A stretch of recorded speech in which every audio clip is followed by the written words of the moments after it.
Hi, Antoine. How are you? So we are live on stage, and Yep, yep. So this other session is getting over, and in 2 minutes we'll be starting our session. And perfect. thank you so much for agreeing to be here. And I'm super psyched to talk to you about how this works, how a PLG and this works, especially after spending most of my career, not most, no, out of my 4.5 years career, I spent 4 years, selling against Quiz.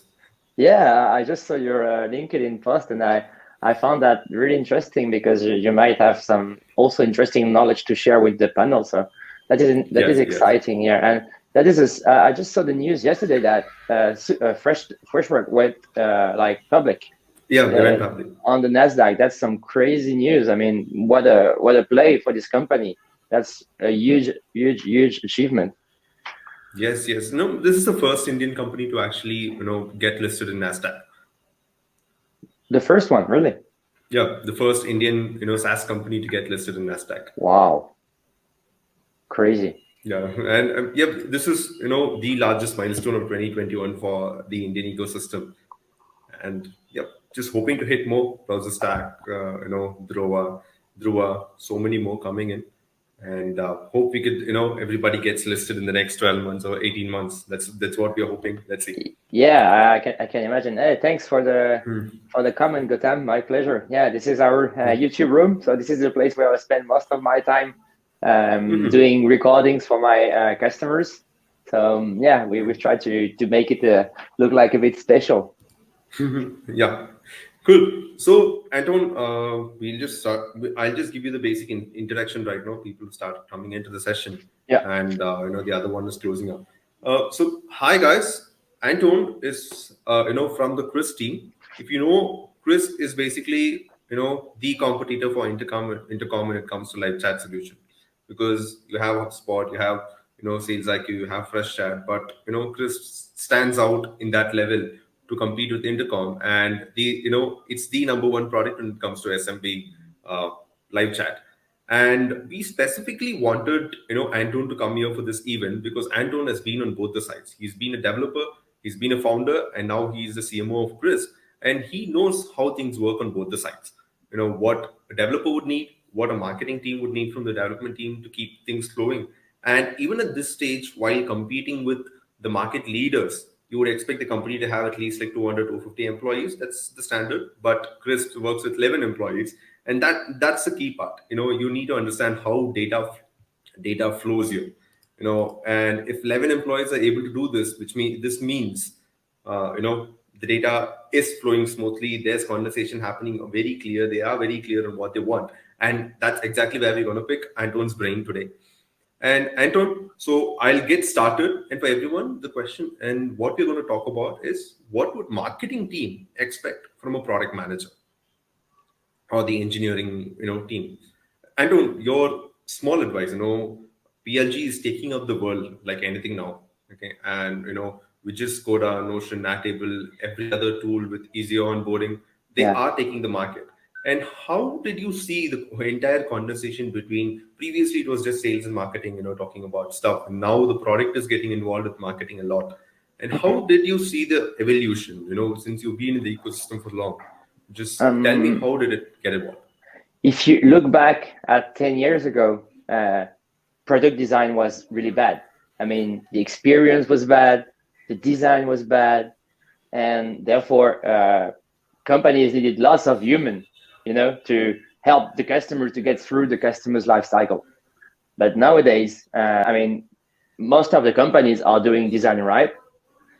Most of the companies are doing data visualization right, and therefore by combining a good UX with a good ability to have the right data combined with marketing on top of it, then things are getting better. And I think this is what we should all talk about.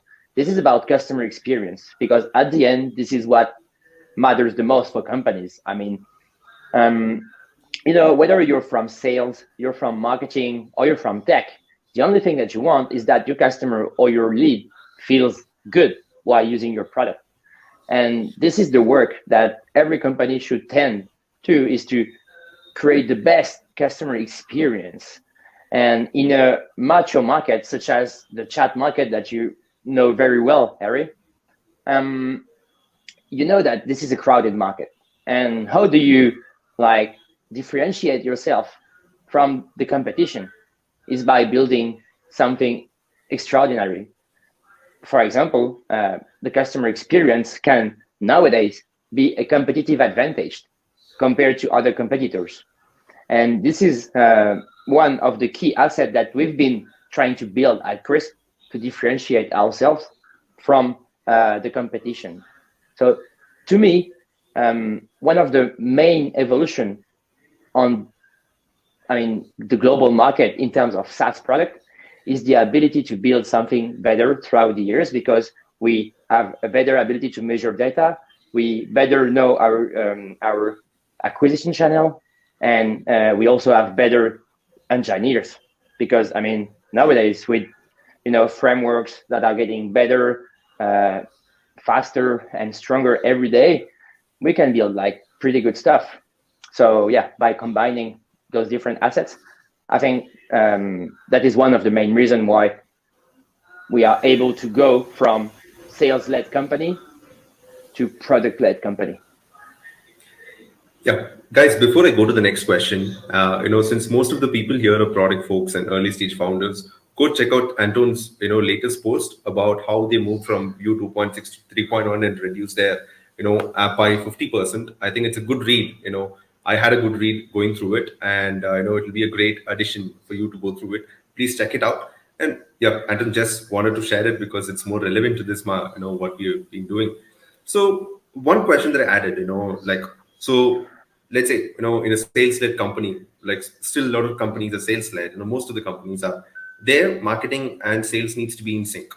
And if it's going to be product-led, marketing and product needs to be, in a really great sync. And where, things get on the throat with the sales and marketing team, and what fundamental differences do you see when it comes to, the different way of thinking between a marketing team and a product team?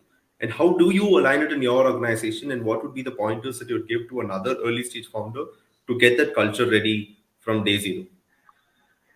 That's super interesting. And once again, I'll get back to the customer experience thing, because I think it's the thing that matters the most. And this is how you're going to fuel this culture inside the company too, is by being able to build squads. But before talking about squads, I'll talk about the different factors that can help you to build the best customer experience in 2021. To me, the first attribute is about autonomy. How do you make your customers or leads autonomous so that they can go by themselves throughout the sales process? That kind of seems crazy to some people that have been in the business for long years, but the less a customer gets in touch with you, the better he feels, because he can grow on his own. And it means that on the company side, then you get more time to focus on what really matters, which is your product. So that's the first thing, autonomy. Then you have also another thing, which is automation. With the tools that we are building nowadays, there are lots of things that you can do and craft so that you can create automated sequences that once again will make your team more efficient. And if you focus on these two interesting things, then you might have the ability to make your team more efficient, your customers autonomous, and more aware of the different information that they can benefit from regarding your product. And as a team, then now you have to think about how to fuel this vision between the different departments. And I think that nowadays companies should not work as departments anymore. I think they would rather focus on building squads that have ownerships on a specific variety of features, such as if we look at Crisp, then maybe we should have a team for the inbox. Then we should have a team for knowledge base. Then we should have a team for marketing automation. But so at the moment, that's not the case, because as you said, we're a team of 11 people. So in fact, the squad moves from one feature to another and then tries to synchronize everything so that we can improve the product on the global view. But in my opinion, that's the best way to be able to share the right information regarding those features. Because if you are able to gather in a squad engineers, product team, and marketing team, and why not sales team too, then you have everything that is aligned within the feature so that you can build the best feature, because everything is sharing the information that is requested to build the best things that is needed by the customer or the lead. So in my opinion, that's my vision. And I think, we should, at Crisp, at least, we are heading to this thing where we will not build departments, we will build squads in the future, when we will be like, a bit more. But yeah, that's my view on how to move from sales-led company to product-led. Yeah, that in my opinion can fuel a lot of great things, help companies to share the right information between the different departments, and make things easier. Yeah, thank you so much. And I'll follow up with the next question. So the next one is, what do you use as your tech stack? Especially just to keep the information flowing from one space to the other. What would be your advice tech stack, and what do you guys use, if you can share it? And if not, what would be your advice for other companies how to maintain that streamlined communication flowing automatically? We at Crisp use Amplitude Analytics, which is a product analytic that is free until 10 million events per month, and we are still on the free plan, even though we are reaching the maximum every month. So it means that at the end of the month, we still need to wait until first of the next month to be able to take it back. But it's quite expensive then, so we haven't invested in it yet. That's something that will happen someday, but at the moment we are not like feeling the need to invest in it more. But there are some like really impressive features in the paid plans that really can bring in some great value about behaviors and people interactions and stuff like that. So yeah, definitely a killer feature if you want to understand how your users are behaving in your product. That's something that you should really start from day one. I've seen so many companies that raised about 1 million, 2 million, 5 million euros without any product data, and to me that's crazy. So yeah, that would be my first advice, is to get started with something that helps you to understand the behavior of your users. And then if we go back to the tech thing, Baptiste and Valerian, who co-founded Crisp, wrote an article a few years ago about Firebase and why companies should not use Firebase. Well, back in the days it was true. Now it may not be exactly accurate, but still, Crisp is built using microservices, so that we are able to, and WebSocket.io too. So we are able to, make everything run smooth, and so that if something is not working, like a really specific thing, then it doesn't affect the rest of the tool. We are using Cloudflare, which helps us to, run our tool seamlessly in different parts of the world, so that we can really rely upon this killer company that helps us a lot, so that we can provide the same quality of services for people that are running the chat box in Indonesia, or people that are running the chat box in Argentina. And to us, that's super important, because what makes us different from Intercom or Zendesk and all the others is that we care about our customers, even though they are not paying high fees. That doesn't matter to us, and that's why we want to bring in the best experience. And Cloudflare helps us a lot, for example, to do so. Yeah. One curious question, even if this is like little out of product, I understand that on a pricing standpoint, this might be helpful for PMs. So how do you guys manage with, just $100? let's say I have 100 users in my company and I want to use Crisp, and I'm technically paying $1 per license, and how do you manage your cost there? So what if I go overboard and you're giving everything unlimited for 100? So how, basically? There are few reasons. And honestly, this is a question I got asked a lot, because maybe sometimes companies are wondering like, okay, this is a bit scary. All these guys are able to offer that price, which is about 5x to 10x lower than the other competitors, and they are pretending to have the same value. That's crazy. And in fact, that's pretty simple. First thing first, we are 10. We are not 500 or 5,000. So our fixed costs are really low compared to other companies that have to pay really high salaries for salespeople. And in a company, salespeople are the people that are, the most expensive people in the company. So that's the first reason. The second one is about our technical infrastructure. When Crisp was started, Valerie and Baptiste were students. It means that they didn't have any money, so they really needed to be really like tricky and picky about the choice of their technical infrastructure, and that's why they optimized it like as much as they can, so that it stays a really low fee, a really low monthly fee. And that is something that we've been going on through, and we are still optimizing it a lot, so that nowadays we still have a really low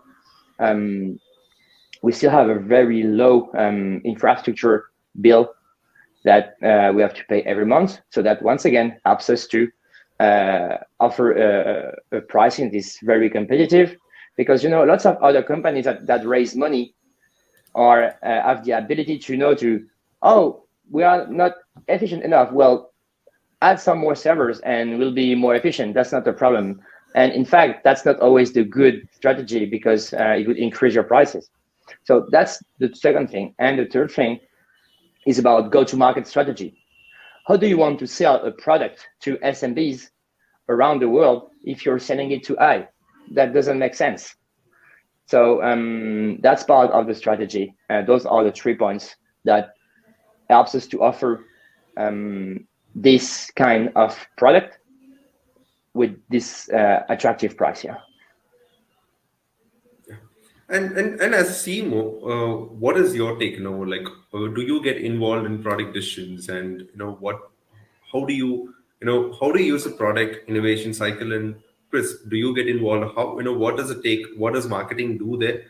And how you navigate through that segment of keeping the marketing and product in sync in a simple product decision, Yeah. a simple framework just on, the decision making cycle alone. Sure. Well, they can be different. There are different ways that we are going to think about, okay, we need to add this specific feature. The first way of adding a new feature, if we look at, my point of view, is whether I'm meeting people throughout my sales meeting, for example, that have requests about, some specific feature that we do not have at the moment. For example, we released a new add-on, which is a ticketing system, about 2 months ago. And it was because we had lots of existing customers and lots of leads that were requesting to have the ticketing system available. But what we noticed is that this wasn't like our ICP, our target market. These were like higher end customers that could have the ability to pay more than what the usual customer is ready to pay for. So in the end, we decided to release an add-on, which wouldn't be part of the unlimited pricing, that would help us to improve our billing strategy, our average revenue per account, And from then, the team then decided to build it like a really basic feature to see how the people would behave with that kind of feature, and then improve it throughout the time. Because this is what we do at Crisp. We try to release like minimum lovable product, not minimum viable product. we try to release minimum lovable product, which are products that people love, but which are quite simple. And then throughout the customer's feedback, we improve it. So that's why if you look at our product update for the last 2 months, there has been some quite interesting improvement that have been made to that specific ticketing system, which is like a simple add-on of Crisp, and that can really be like used by lots of different companies. So that this is one example. It's throughout the sales process. Okay. The second one is about data analysis. So as I said, we use Amplitude Analytics, and Amplitude helps us a lot to understand what our customers are doing inside our product. And for example, we've been able to reduce the total amount of customer support requests we receive by adding some contextualized help inside our product.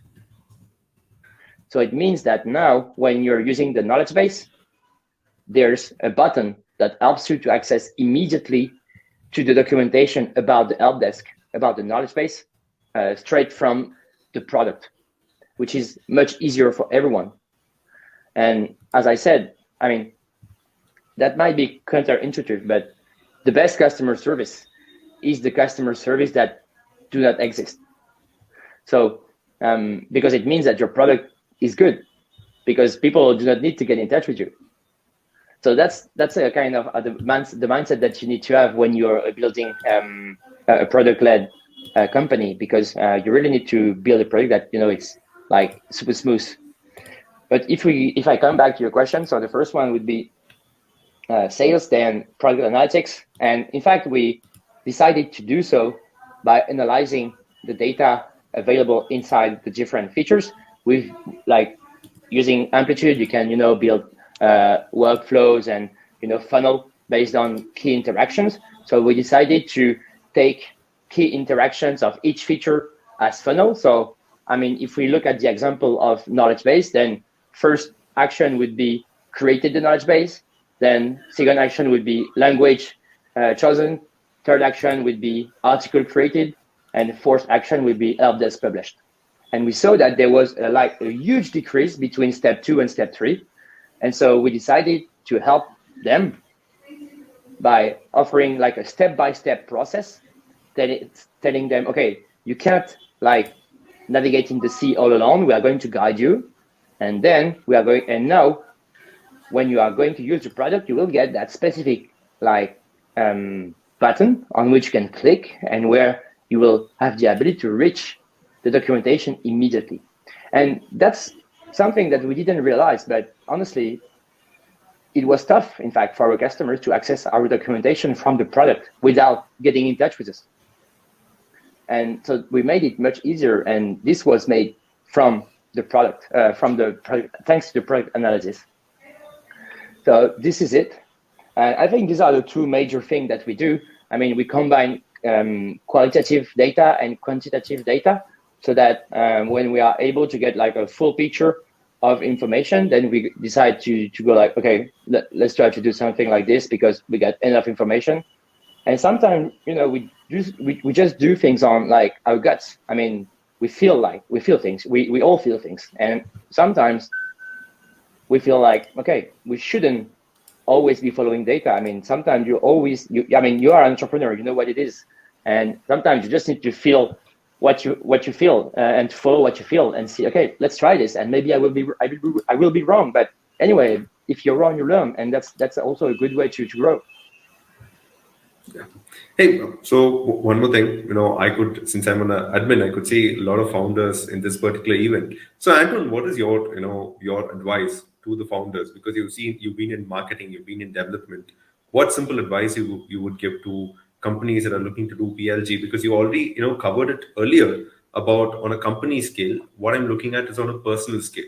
Your personal mindset about how you think as a developer before how you think as a product guy right now. Or marketing guy right now? Well, as an advice, if you want to get started with a PLG, first, I mean, there are lots of good articles and books available on the web. Myself, I just read one about 2 months ago, which was called Product-Led Growth Company, written by Wes Bush. WES space BUSH, and was pretty interesting. Learned a lot of things, and even for myself, even though we've been applying this concept for years, I told myself on some specific key points, okay, I need to try this, I need to try this, and I need to try this, and it has fueled our vision.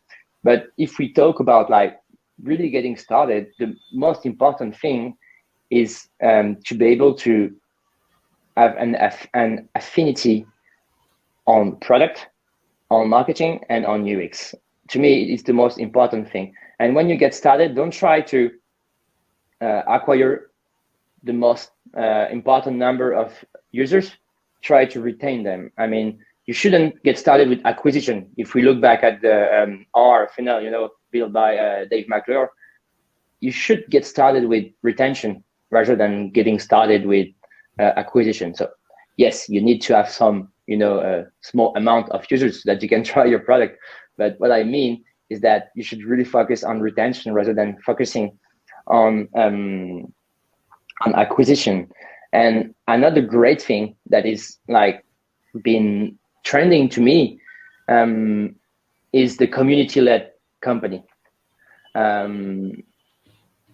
This is about, a new trend, and I think it's super powerful because if you are able to build communities around an idea, around a product, around values, around interests, then people will help you to build the best product. And to me, that's something pretty interesting if you want to get started in the market that might be crowded, or even if it's not crowded, find people that share your values, share your ideas, gather them around like simple tools, Facebook group, newsletters. There are lots of cool tools to build communities, and that might help you a lot to better understand what are the needs of this niche and build the product that those people might love.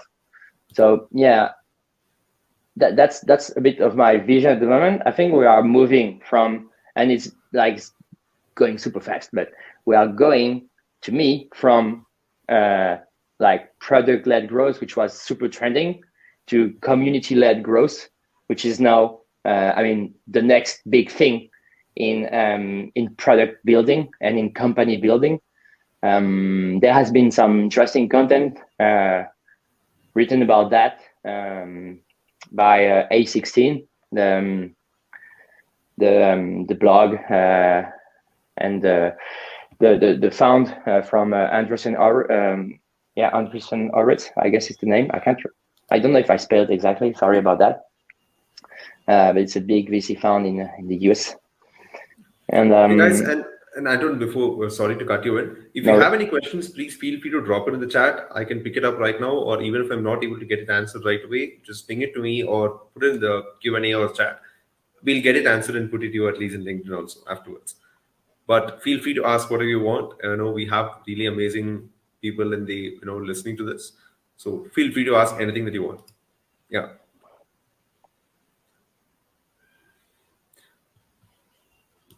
Yes, Anton. So yeah, this is what I wanted to, since we are coming at the end of the session, I would not push you to a few more questions, but thank you so much for taking your time to attend this session. And guys, if you want, raise your hand to put some Q&As here, or you can come on stage and talk to Anton. We still have, 4 more minutes left for the session. Feel free. Yeah, and if you ever need to, get in touch with me, or feel free to reach out to me on LinkedIn, and I'll be more than happy to answer your questions. If you do not wish to speak publicly, I'll be more than happy to discuss your matters online and speak about how I can help you. Yeah. So Anton, Arun has asked if he could, if you could share the link for the community-led growth blog. It's by A16, right? Yeah. And just mark the name of A16 so that we can pick it up. No problem about that. Sharing it right now. In the session, in the chat. Just chat in the session chat. Yes, guys, I'll keep it up because after the session, this chat will go away. I'll also post it on LinkedIn so that you can pick it up from there. Please follow the SaaS Insider's channel to get this out. And yeah, that would be it. And I'll be taking Anton offline now. If you have any questions, do reach out.